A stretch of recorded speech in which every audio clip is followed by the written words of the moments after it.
These stacks of material are called radiant barrier. They're 4x8 sheets of basically OSB oriented strand board, but they have a foil covering on one side which will help not allow thermal activity to pass through it. In other words, it's going to help with the insulation of the house.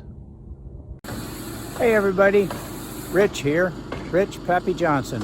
We're back out on Carmel Road in Atascadero, and the sheeting is well underway on the roofing. They're using radiant barrier sheeting. Let's go take a look. All right, here's a view from up above the house. You can see that a lot of the sheeting is mostly complete.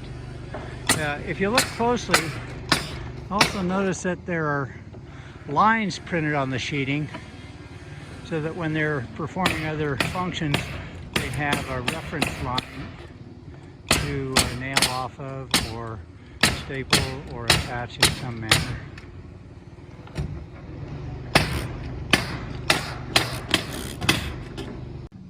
The radiant barrier has a reflective surface that helps keep heat in and cold out. And that's on the inside. Let's go take a look what it looks like inside the framing. We got Jacob hard at work here, and you can see the radiant barrier from the underside here that will be inside the attic. And that's an energy efficiency item.